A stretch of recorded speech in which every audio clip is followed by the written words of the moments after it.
I watched 42 anime in 2022. Tyler has not watched any of them, except JoJo. This episode, I pitch every single show to Tyler and the listener. Welcome to the Switch Clicks Podcast, episode 119, recording on January 10th, 2023. My name is Dakota, and today I'm joined by Tyler. Hi.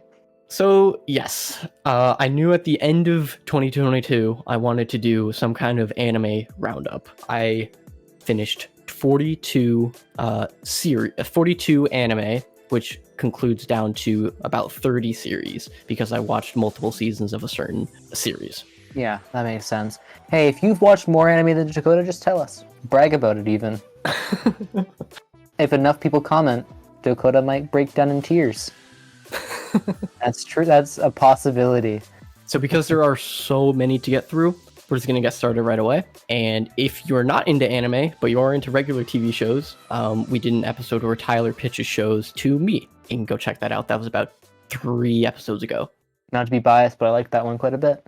Okay, first one. A fan favorite among anime fans is Mob Psycho 100, which I actually completed season 1, 2, and 3, just finished last season. First of all, amazing. It's about a kid. He's in middle school with psychic powers. And it just goes over A, the shenanigans of having psychic powers, and B, being just a middle school kid having the same problems as any other kid. Okay, is it a bad... Okay, so the anime is called Mob Psycho 100? Yes. That makes a lot more sense. Because anytime I saw like a poster for it or something, it said Mob Psycho 100, and in my head I just assumed that was like a Mob Psycho made it to its 100th episode or 100th manga chapter, and it was like a celebration thing, and I was like, congrats, Mob! And I was sitting there like, that's what that means. So yeah. The 100 basically means every once in a while they show like a percentage to when he gets to full power. So 100% would be his full power. I see. That makes more sense. Yes. The finale for the entire series, I thought it was going to be a little bit more crazy, but it was actually pretty neutral, and I might have preferred it that way. I rated the entire series an 8 across the board. Nice. Next one is Mashoku Tensei, which is, there's a Japanese translation for that. I believe it's like jobless reincarnation. So it's an isekai. A fat nerdy dude gets hit by a bus or a truck, and he's sent to this world. And he starts off as a baby. In the first episode, he's a baby. And throughout the entire series, you have him grow up into, so far, just like a teenager. I believe he's like 15 now by the end of the second part. But it has amazing world building and amazing characters. The only problem is it just has those Japanese qualities where the guy is a perv the entire time. Oh, that sucks. So, and it gets very uncomfortable.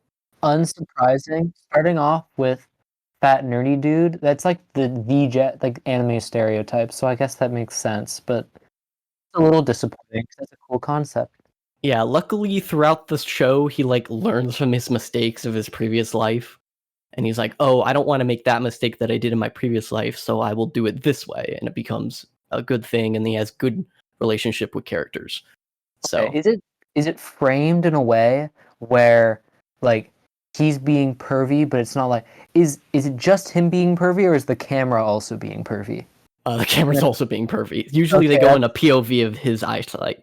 Okay, that's a little less. That's a little harder to like argue against, to defend. Yeah. Either way, it's a 9 for both parts. It would be a 10 if it didn't have any of that pervy stuff.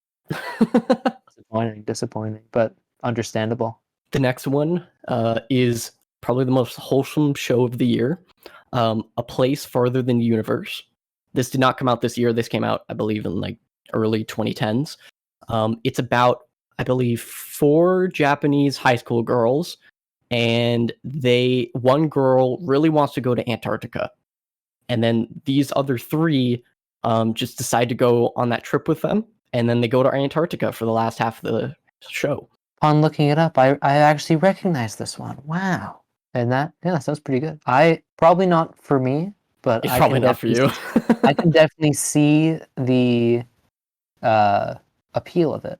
Yeah, this is, I believe, one of many cute girls doing cute things anime on my list here. Feels like the genre of art where it's anime girl in like realistic background. Yeah, that's entirely what this is. This feels like that show, but like that kind of aesthetic. It pretty much is. Fair enough. No wonder I you gave like that it. show an 8. Next Oh one boy. is The Orbital Children. This is a Netflix movie that was complete garbage. Oh boy. People seem to like it, but I never hear anything about it. I just watched it on a whim. I have it as a 4 on my list because it was actually, it's not a movie, it's a show. But they have 45-minute episodes. It's torture. Okay. You're just saying it was every episode felt like you were watching a movie because it just dragged basically, on. I only Okay. remember like the beginning and the end. And it's about I think they send a handful of children to a space station, and then they find out that the space station is sentient or something, or it's like the key to saving a world-ending catastrophe, and then it becomes like spiritual. And it just got really weird, and not the fun Evangelion weird. It just got weird for the sake of being weird. Okay. Anyways, it's not worth anybody's time. On IMDb it says 2022 to blank, so it might get a sequel Oh, it better not. or next season. I don't know how they would make a sequel based on the ending, but whatever. They're It's a on show. Mars now. Yeah. Also, the dub is pretty bad. They have a lot of decent voice actors that do a lot of dub voice acting, but the characters or however they translated it is complete garbage. Oh, okay. Yeah, that makes sense. For reference, I usually watch older shows in dub. I watch current shows like that are running. I watch that in sub right when they come out. That makes sense. Something that everybody should watch is Demon Slayer season 2. Also, actually, it's not technically season 2. It's like season 3 or the second half of season 2. Demon Slayer: The Entertainment District arc. This is my award for best animation because it's just straight hype with just sword fighting. You can't go wrong. I mean, yeah. The only thing I know about Demon Slayer is Twitter clips of fight scenes. Yeah. I will say, if anybody wants to get into it, the first half of the first season is a little bit slow, but anytime after that, once Tanjiro gets out of his training arc, it's all hype. It's so good. Okay. I'm not sure. This might be the worst idea I've ever had, but I have a little bit of a mini rant. Just a very quick one. I think Demon Slayer is probably really good, but the damage shows like Demon Slayer and anime have on like aspiring animators is devastating. The amount of people that I see, like, okay, obviously I'm no professional animator. I'm in school right now. I don't have any actual experience, so I'm just sitting on a high horse right now, and I'll completely own that. But I feel like seeing people that only animate like the very extended fight scenes with anime running and super like everything's very exaggerated is good. That's awesome. I love doing that as well.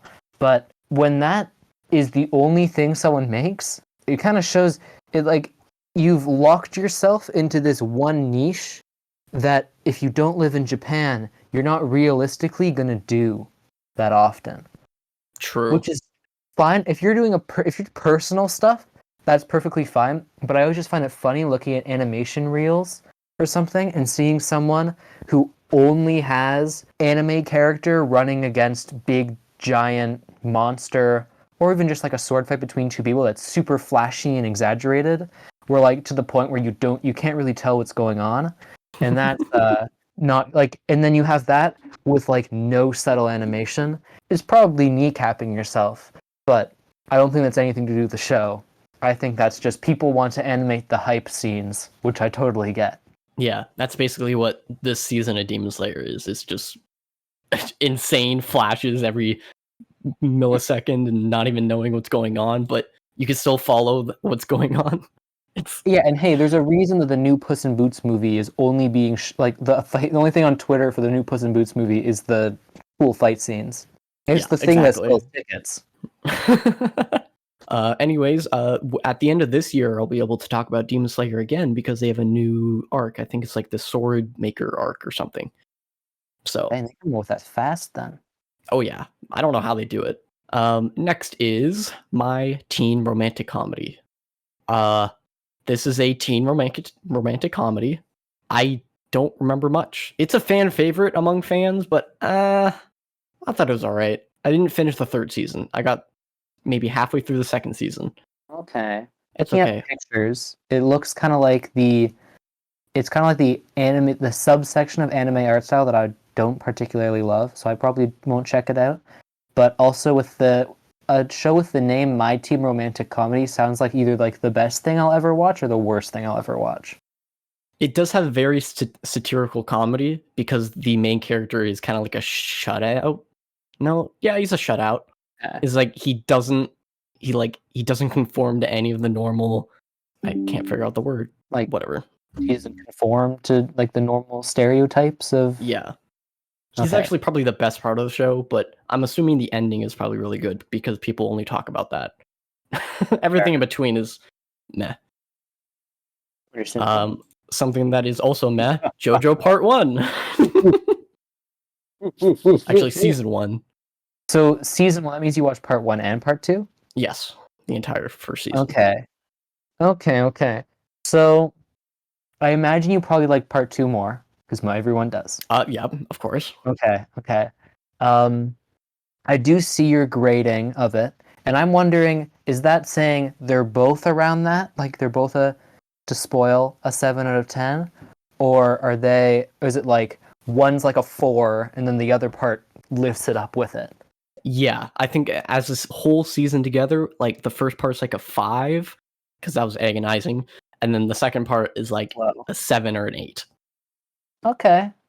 I would agree with that. I think it's good. I like JoJo. And get ready for the most poorly paced, agonizing journey that is Part 3 that will make you want to tear your hair out until you get to the ending where you go, that was pretty cool, and you move on to the next part. Yeah, I think about like 20 episodes into Part 3, it's agonizing. It hurts so much. That's like a quarter, I think. Maybe a third? Yeah. I'm pretty sure it's like 50 or 60 episodes, Part 3. It's crazy. I just want to get to like Part 5. Part 5 That's looks the coolest. Too much, man. Anyway. I will finish Stardust Crusaders by the end of this year. I promise. Next thing is Jujutsu Kaisen 0, which was, I believe, the first time I went to a theater to watch an anime movie. It was me, my brother, and there's like 4 other people in the entire theater. Did you go to a special theater for that, or just like show? No, it was local. It's published by Crunchyroll. They do all the Western publishing, so they're distributed. I guess that makes sense, but kind of surprising. Yeah, it was pretty good. I'm not like the biggest fan of Jujutsu Kaisen. It's really good. I thought this prequel could have been better, but that's it. Don't have any strong opinions. Next one, Love is War. All 3 seasons this year. I believe they're working on a 4th one, maybe. I think the manga is still going, so they're probably going to make a 4th one.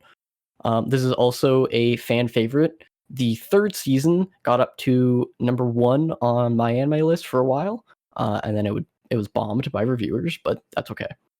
I thought the 1st and 2nd were very good. It's just not my type of comedy. It's like super comedy where they know they're doing comedy. It's like really weird. But yeah, it's just a funny rom-com. Fair enough. Another rom-com I have as a 10 is My Dress Up Darling. This almost has the same problem as Mashoku Tensei, where it's a little bit on the fan servicey side, but it's only happens in like the first 3 episodes, and then like maybe one shot every 3 episodes after that. I can't be too much on a high horse because JoJo isn't free from that. Although it is funny. It's actually kind of a funny story. In the timeline of JoJo, there's quite a few kind of pervy scenes early on with like part 2 and part 3. And then I don't remember where it was. It might have been, but I think it was part 5 or part 6. Araki got married, and suddenly there's a whole lot less of that. It's crazy how that works. Anyway, My Dress Up Darling, it's about the main character, and he's like a really good, he can make like cosplay stuff, or he can make clothing really well. Then he meets this girl named Marin, and she wants to be a cosplayer. So it just follows them making clothing, making cosplays, going to like conventions, being super wholesome. The guy is not a perv like in the slightest. So the guy is like super wholesome. And then if you find out that Marin is like falling for this guy that's like way out of her league, but under her league. Like she's a popular girl. Okay. But she's not like a mean popular girl. She's a wholesome popular girl. But yes. Okay. It's super wholesome. That's why I give it a 10. It also has like really good themes, and anime. The opening is fire. I don't know. They're making a second season, which I'm all down for. Fair enough. Next thing is Bubble. Bubble, I was insanely hyped for because the production team behind it is stacked.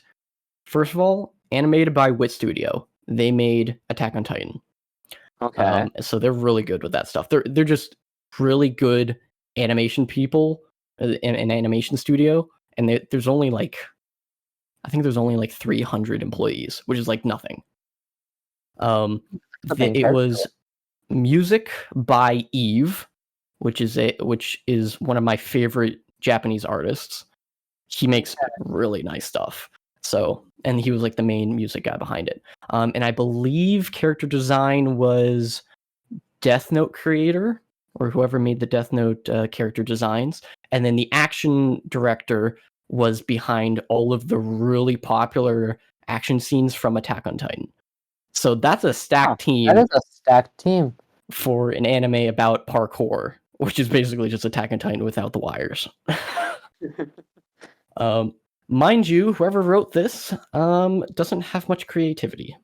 Okay, so it's kind of paint by numbers. Yeah, it almost has the Marvel, what do you call it? Crap, the Marvel. What if?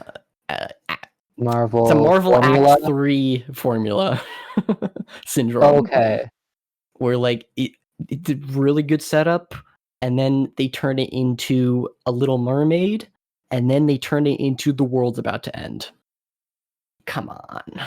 So this guy has to parkour up a crumbling Tokyo Tower in like low gravity to get to the top with the girl in her hands. It's a little so confused, but I see. So, like you're saying, like Marvel Act 3 in the sense that like even like the smallest scale story has to end in like a world-ending threat.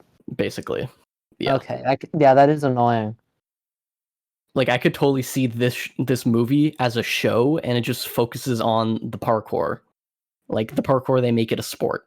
So just do that for a whole season. People love sport anime. Fair enough. Anyways, yes, I gave that one a 7. Very disappointing. I don't remember much from it anyway. Next one, Doro. Doro is actually... Cousin to King Dedede? I mean, maybe. Doro, this is a retelling / reanimation from Mappa, and they reanimated, I believe, like one of the first anime of all time is called Doro. Or it's called like Doro the Devil Child or something. But basically it's about this kid. He's born of an emperor in Japan, I believe. And I think the emperor makes a deal with the devils that they can have anything as long as they protect the emperor's land. So what the devils did is they took the like every body part of the son, who is Doro, Actually, that's not true. Doro's not the son. Doro is the kid that finds Doro as an adult, but it doesn't really matter. Okay. Anyways, Doro, he doesn't have eyes, he doesn't have arms, he doesn't have legs, he doesn't have skin, he doesn't have like sight, hearing, touch, any of that stuff. He's like just a shell that's somehow alive. So a lady takes him in and he somehow survives a few years. And I believe the guy who takes him in teaches him how to fight. And then throughout this show, he's just going around to different places fighting demons to get back his different appendages and whatnot. So, Different appendages? I mean, appendages, feelings, whatever. Oh, okay. Okay. Sorry, I thought I like missed a section and he was like missing 2 legs and you need to get them back. Yeah, he's missing all his arms, all his legs. Yeah. Skin, okay, never mind. Apparently I did eyeballs, teeth. He's missing his emotion. So like halfway through the show, he gets his emotion back. Okay, so they rebuild Exodia. Yeah. It's really, really well made. If you ever go back to like the original show, it's nothing close to it. Like this guy can talk in the original show. And he's basically just going around killing demons for no reason. In name only. But yeah, very good. Probably one of my favorite of the year. Next one is Paprika. Paprika is Inception. I believe before Inception. 2006, yeah, I think Inception's like 2011. Yeah. So this is Inception, but before Inception. That's the only thing I want to say because you just want to go in blind. It's true. You have been trying to get me to watch this, so I feel like I will eventually. I think it is the most Tyler movie anime on this list. Okay, I haven't seen it, but I feel like even if I don't watch it, I will be forced to at some point. So yeah, one day. One day. Next one is Komi Can't Communicate, also known as Peak Fiction. Oh. Season 2. This is my favorite anime of all time. Wow. And it's amazing. It's my type of comedy. It's about a girl who she's basically mute. She doesn't like talking. And it's kind of a rom-com, but also just a slice of life. Like rom-com is secondary to slice of life with a bunch of friends. I have to imagine like my siblings also a big fan, so I feel like probably have fun talking to them about that, but yeah. Yeah, basically her whole goal is to find or make 100 friends over high school. So you get to meet like a bunch of new characters, and then you get to see how those characters talk to each other or interact.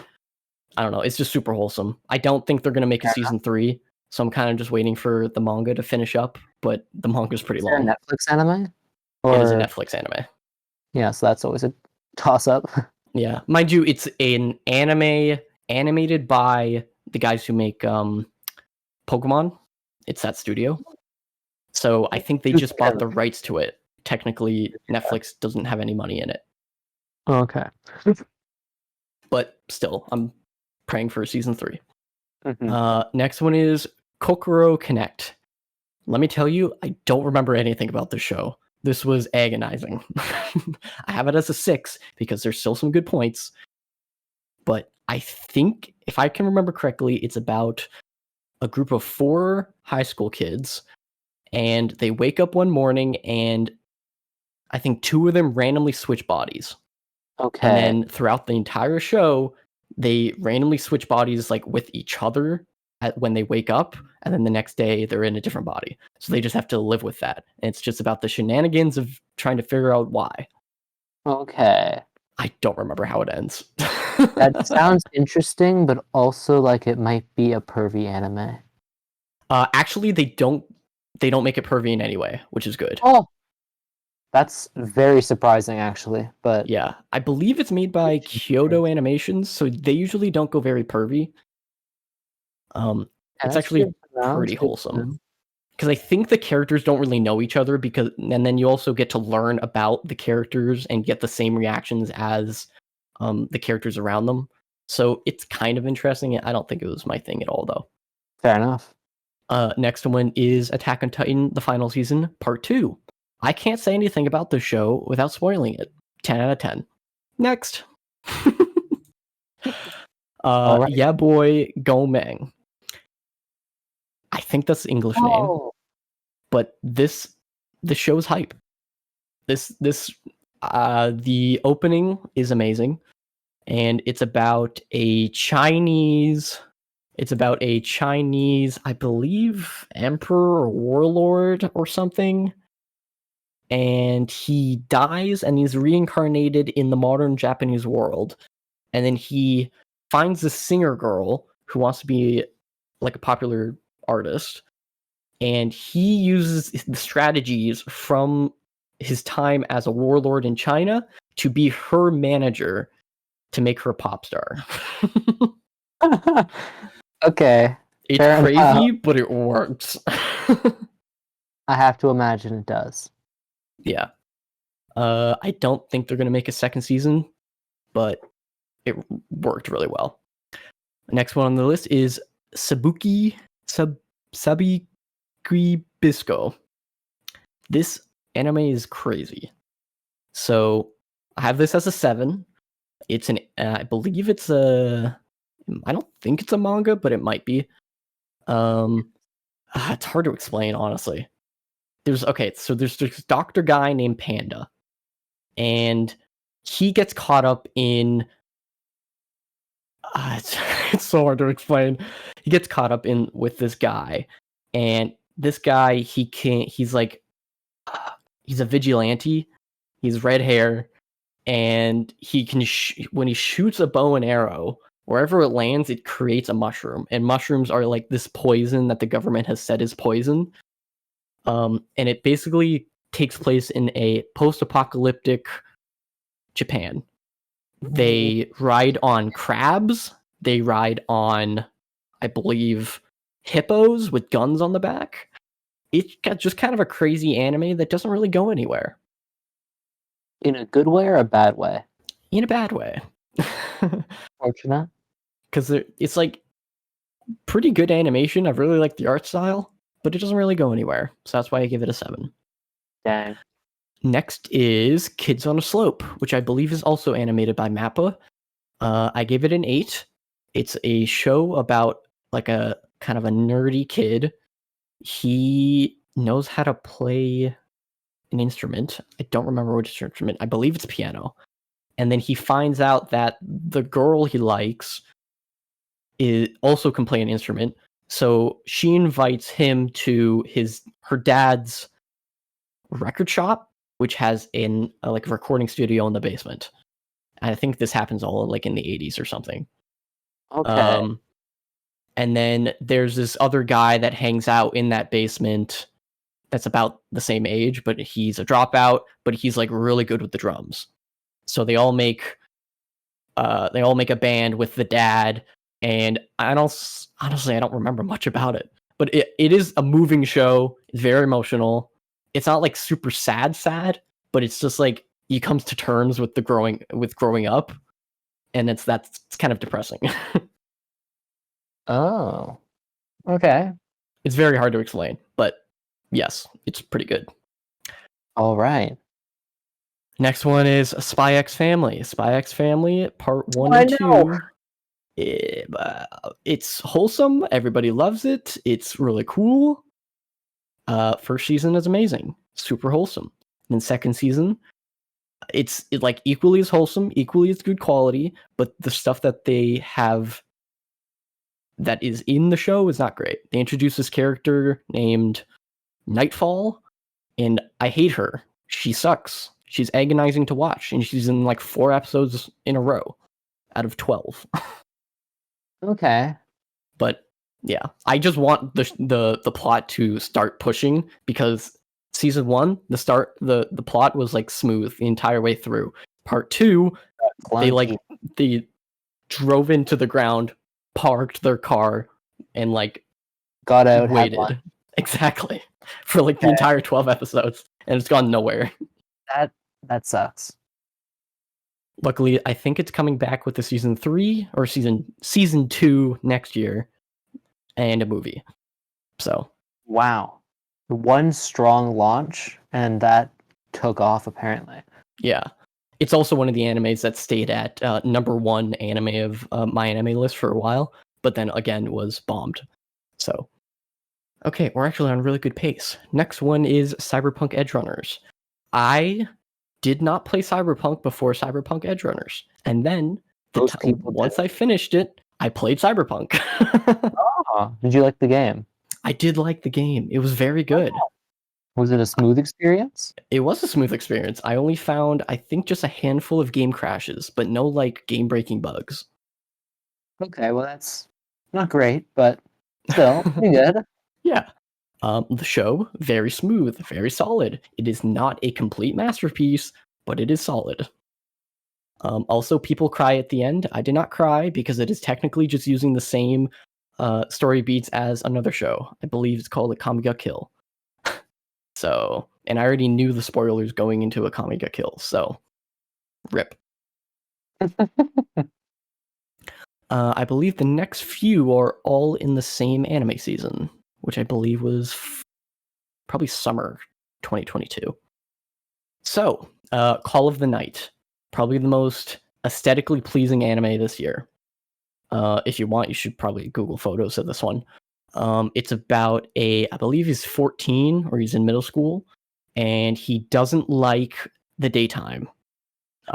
He doesn't like going to school, and he decides to walk around Tokyo in the nighttime just because. And then he meets this girl who's a vampire. And then the only way he an ad for this. he's on ad for that. I think I did. And so he wants to become a vampire. And in this world, the only way to become a vampire is to fall in love with a vampire. So he decides he's going to fall in love with this girl, this vampire girl. And then the entire show is just their shenanigans during the nighttime. He meets like a classmate that also does the same thing. She wakes up early to walk to school and just hang out around school. There's, I believe, like 4 other vampires that like discourage this type of vampire mating or whatever. But I really liked it. Also, the opening and ending are straight fire. I believe it's music by Crazy Nuts, I think it's called. Creepy Nuts. Creepy Nuts.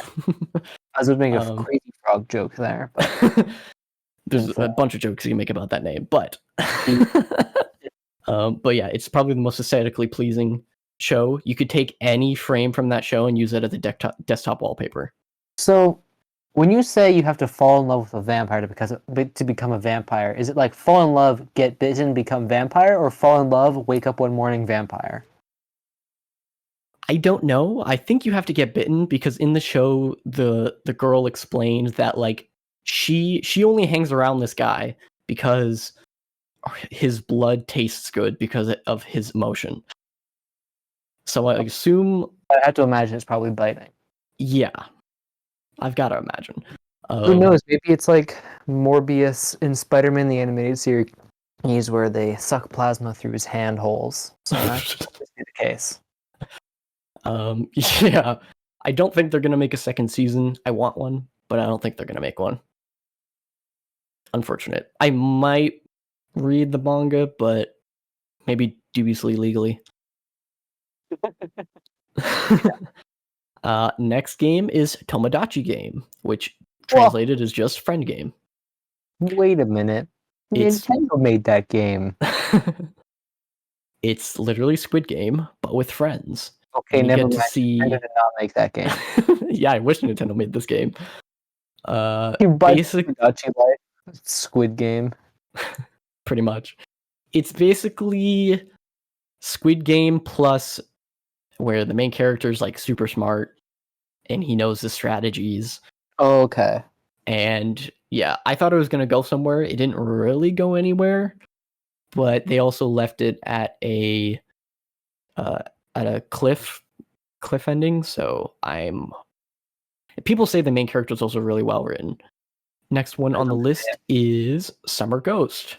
Summer Ghost is a movie. It's a film.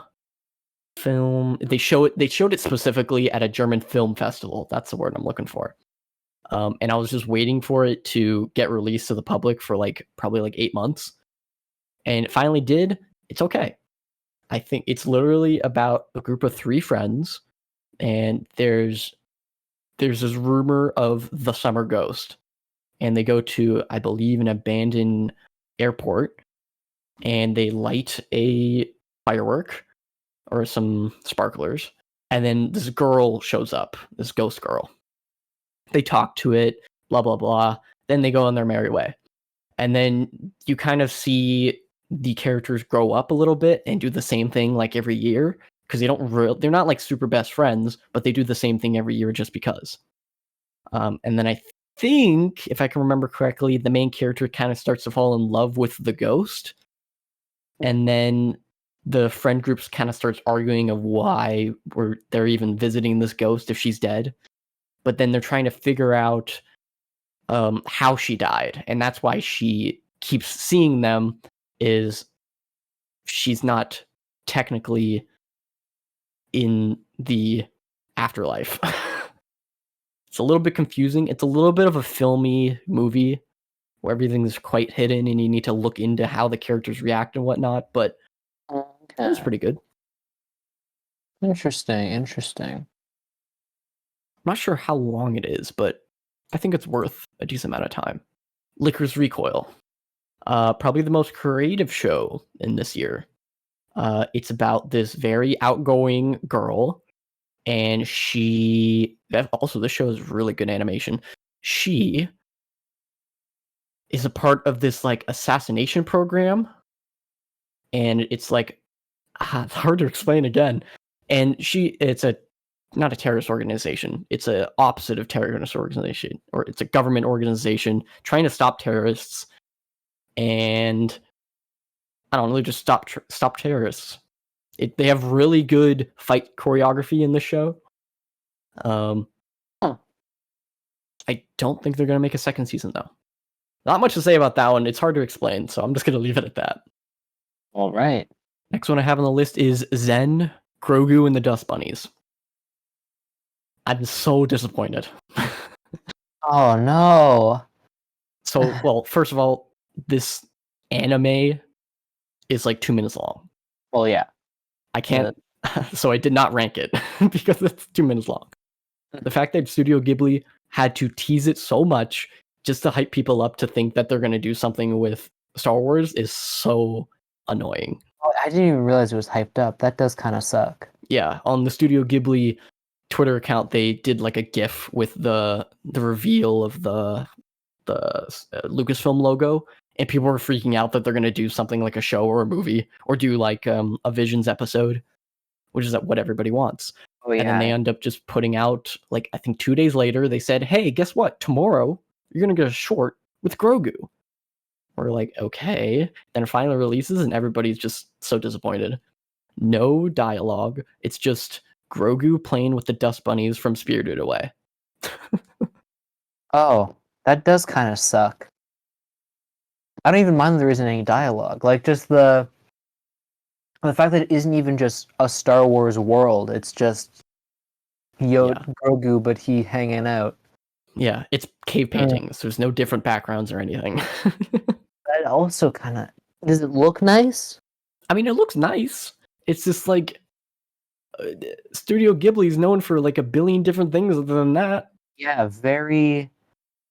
Studio Ghibli is, in my mind, is always like, it's very pretty and intricate, and it feels like this probably isn't pretty intricate. It's not intricate at all. Honestly, anybody could probably make this short. Dang, that sucks. That's actually one that I probably would have watched at some point. I might still. It's only 2 minutes. Yeah.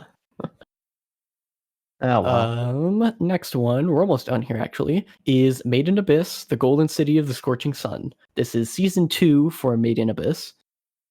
This is torture in a good way. Okay. Had me there for a moment. Basically, okay, so it looks like a children's show. If you go to the first season, it looks like a children's show. People always think it's a show made for children. But if you ever get to I think the 8th episode, you will realize that this is not a show for children. children should not watch the show. It tackles very hard subjects of like not like mental subjects, but kind of just physical subjects, you could say, of like murder and war. Yeah, okay. Basically there's this town and there's a giant hole in the middle, which they call the Abyss. And this girl, she really wants to go down there, but then she meets this robot that came from the Abyss. So they both go down there and the robot doesn't remember anything. So in the first season, they go down like the main first floor, and then there's the second floor, which is the movie. And then this is like the third or fourth floor, I believe, which just happens right after the movie. It gives us some more context of who the robot is, and I just really like the show because there's so many ways you could go with it. It's almost like One Piece, where instead of every island you go to, it's every layer you go to, and there's different special things for each layer. All right. Also, I'm just gonna point this out. We're currently at a 2 streak of shows where anime boy doesn't fall in love with anime girl. So I don't know how long it will last, but there is a streak. Yeah, this streak is about to be broken with this next one. Chainsaw Man. Chainsaw Man, the main character, I forget his name. I think it's Denji. Yeah, main character's named Denji. He is Chainsaw Man. He lives in the slums, and he basically has nothing going for him in life. And he is taken in by a government agency, and he basically not really falls in love, but he just wants to sleep with the main girl in the agency, or any girl that comes up to him. Okay, I've seen a lot of clips of this show. Is this main girl? Is this black-haired girl who cries? That must be the season 2 girl that everybody likes. Oh right, I think that's her. Red horn girl. Yeah, there's the devil horn girl, which is Power, and then there's Makima, which is the red-haired girl with the ponytail coming off the side. Yes, I've seen her as well. I feel like a grandma right now. It's like, I've seen her. Girl, yes, I've seen her on the internet. This show was the most anticipated show among anime fans of the entire year, only because apparently the manga is goated. That's probably a quote. But it kind of just started off as a decent shonen. I can see where it can go really good, but it has the same thing as Jujutsu Kaisen, where it's not like my type of action shonen or action show in general, but I will continue watching because Mappa has incredible animation in this. They put so much money into this show. They made a whole new sub studio in Mappa just to make this show, and the CGI in the show. It's crazy. Huh.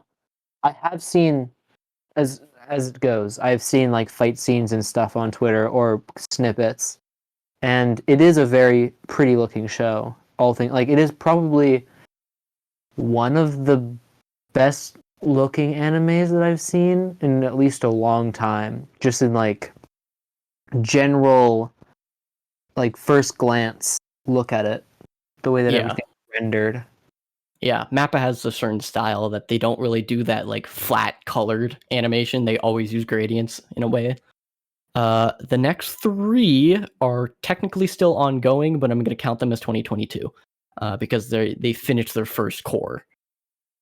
Blue Lock, it's basically Squid Game, but for soccer. And you're just the first half is basically you're put with this team of soccer players that are the best in Japan, and they're trying to figure out who is going to be on I believe the World Cup team for Japan. So they're trying to figure out who the best striker is. And each character has their own quirk, and you figure that out each episode. And I think it's every 2 episodes is a game. But people dying in it? Is that why you're calling it Squid Game? Nobody dies in it, but their career dies. Oh, okay. All right. How do you just murder someone in the soccer anime? Sure. That'd be quite the twist at the very end. Everybody you defeated, it died. Mm-hmm. But yeah, every single week is super super hype. Like I've never seen a sports anime like this. Mind you, I don't really watch sports anime too much. Second last one is To Your Eternity season 2. Season 1 was really really good. I cried multiple times because it was that good. It is from the writer of A Silent Voice, which is my favorite anime movie of all time. This is a totally different beast, though, of what they're writing. But yeah, it's about this orb that is trying to learn humans, pretty much. It needs to learn like cognitive functions and like connections to humans and stuff. So every time somebody dies, he takes over their body and their abilities. So it gets really depressing at times. Okay. Yeah, but with the season 2, they cover a few different ideas, and they also, I thought the writer was going to do the same thing every week. Luckily, they do not. So, yeah, I can't go into any of it without giving spoilers. The last one here is One Piece. I watched, I think sometime in 2021, I watched like 50 episodes, and then I watched another 50 episodes in 2022. If anybody's wondering, I'm in the Arabasta arc, or Alabasta. I think it's Alabasta, but they say Arabasta because that's in the manga. It's Alabasta. I'm in the Alabasta arc. Episode 103 is where I stopped. Okay. I don't have time to cognitively watch the show, so while I'm doing like video graphics, I watch it.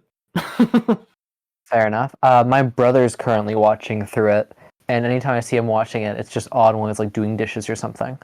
Yeah, there's nobody has the time to sit down and watch it actively. That's such a waste. That's 16 days of your life. That's half of all the anime I've ever watched. Not to be like that one guy who watched, who like played Persona and says everything's like Persona, but I'm gonna relate this to JoJo real quick. But because I heard like the most insane fact the other day, apparently JoJo's Bizarre Adventure has more chapters, like more manga volumes than One Piece does, but significantly less episodes. Whoa. Just Like, efficiency. the fact, like, JoJo is, I think, shoot, I don't have the numbers, but JoJo has more volumes of manga than One Piece does, and somehow is able to fit like what would essentially, I think it's probably like close. Oh yeah, I got the numbers here. Okay, so as of 2021, the One Piece manga has 98 English volumes. Okay. And JoJo has 131. Yes. So that means JoJo probably is able to fit roughly. They're about a quarter more efficient. Maybe 25. Yeah. Like more like volumes into each season, where One Piece is a lot more like maybe like 7. Yeah. Into one, which is crazy. Yeah. I mean, maybe I think that probably just comes with how JoJo's set out. Like each season is a completely new story, so it's easier to condense that. Whereas One Piece probably just has a lot of individual storylines that they have to hit because there's just so many. There's so much stuff going on, but yeah. Yeah. Apparently in the later ones, like the most recent episodes, an entire episode is dedicated to like a panel or two in the manga. That sounds so agonizingly slow.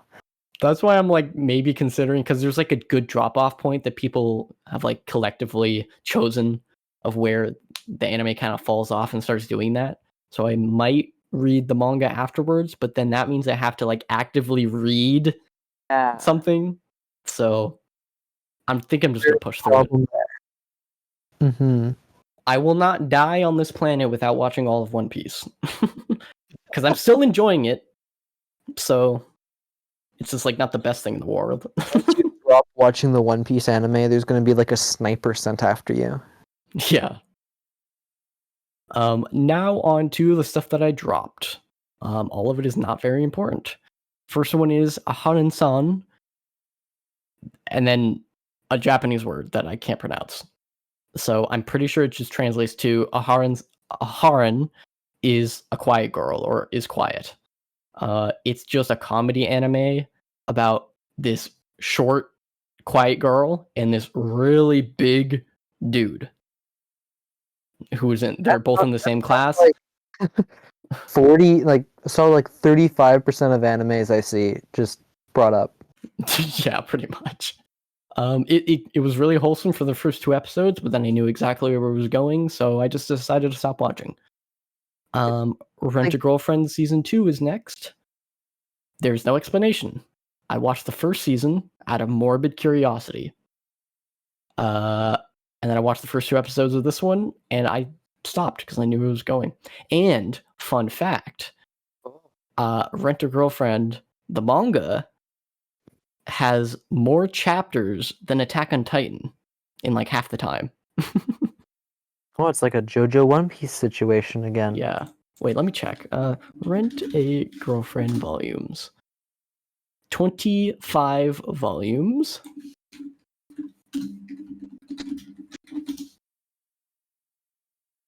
Okay, it says 18 as of 2020. So it's 25 volumes, 100 and about 200 chapters. They're at 187 as of May 2021. Attack on Titan. I don't know. Chapter count 139. So it must have just recently passed Attack on Titan. And the entire show is basically there's these 4 girls, and they are just fighting over this one guy. And they do that for every single chapter, every episode, and it's popular. At all. That sounds like it gets engaging every time you watch it. It's more engaging. Because I watched the first one out of morbid curiosity because I was in my phase of just watching anything, whatever's popular. And then now I want to pick and choose. And I started watching, I'm like, why am I back here? Why am I doing this? All right, next one is Summertime Rendering. I got through 18 out of the 25 episodes with this. Basically, this guy is trying to solve a murder, and every time he dies, he gets sent back to like a save point in a video game, pretty much. And he's just trying to figure out the murder. It gets pretty cool. The action's pretty good. All like the twists and turns of the story are pretty good. But it just got too repetitive. Okay, interesting. I will say the animation is pretty good. Next one is Shikamori's Not Just a Cutie. This is just a rom-com. Fair enough. I just wasn't interested. I didn't see any chemistry between the 2 characters. The 2 fact characters were already dating, so episodes out of 12, you stopped halfway through and went, "This is not it." Yeah. I believe both of the main characters are like already like dating and together, which is odd, and they have like no chemistry. So I just decided to stop watching. Next one is the case study of Vanitas, part 2 or season 2. I got 2 episodes into this one. I watched the entirety of the first season. It's just about vampires. I didn't understand what was going on in the first one, but I still watched it. And then I just like decided, screw it. I'm not gonna watch the second season. Doesn't matter. They're not even making a third one, so it doesn't matter. Last one. The Devil is the Part-Timer. This show, this season 2, came out 10 years after the original. I watched the original. It was pretty good. People say it's like the best comedy any anime can give you, but it's probably the most stereotypical Japanese comedy you can ever think of in any anime. I don't remember what I gave the rank for the season 1, but season 2, they had to do a new studio, and the animation quality dipped tremendously. It's like Okay, wait. If you are saying that a devil is a part-timer, or the devil is a part-timer is like the most generic anime Japanese comedy, would you say then the devil is a part-timer is to Japan what Friends is to the US? Is it like that Maybe. comparison? I don't even know if the Japanese would like the show. Well, fair enough. Like, I think it has good comedy at times. It's good, decent spectate comedy, but they mix two different things, which is like slice of life and action fantasy, and it doesn't really work. It's a reverse isekai because the devil is in a fantasy world and he comes to the real world. I think that still counts as an isekai, because like Mari, not Mar, shoot, like the only thing I can think of is the story arc in the Super Mario Bros. Super Show where Bowser takes over New York. Yeah. Or potentially what the new Barbie movie is. Oh, maybe. Oh, yeah. There's like the Smurfs. The Smurfs. Like, that's the perfect example. There we go. Yeah, except also this show had 10 times better jokes than the Smurfs. Okay, well, that's subjective. I walked into the biggest Neil Patrick Harris Smurfs fan, and you're gonna regret that decision, buddy. But yeah, that's the end of my list. That was an hour. Yeah, I'm hyped for anime this year. Everything looks pretty good. Attack on Titan is returning. Demon Slayer is returning. What else is returning? There's a lot. Also, I'm not really watching anything this season. I have marked the shows that I probably might check out. Although I say that, but I am very slow watching TV shows because I get to a section of the TV show, stop watching it, and go on like a month-long binge of various YouTube channels, and then come back and go, oh shoot, oh yeah, I'm in the middle of season 3 of Breaking Bad. Oops. And don't continue it and continue watching YouTube anyway. But I'll probably... If you like Breaking Bad, then you can just watch Cyberpunk Edgerunners and see some Giancarlo Esposito as the villain. Oh, well, I've seen Giancarlo Esposito in Monkey Bone, so that's all I'll ever need. That's all you need. But I'll probably check out Mashoku Tensei. I think I pronounced that maybe right. You did not. Good. I'll stick with it. I highlighted JoJo, but I've already seen that. Maybe I'll watch it again. Who knows? Paprika, because you'll probably make me. Kokoro Connect, because that sounded interesting. Summer Ghost, because that sounded interesting. To Your Eternity, probably season 1, because that sounded interesting. And Summertime Rendering, because that kind of sounded like almost like Erased, which is like one of the only other anime I've ever watched, and I enjoyed it. It is almost like Erased, but they lean into the murder and fantasy elements way, way more. Good.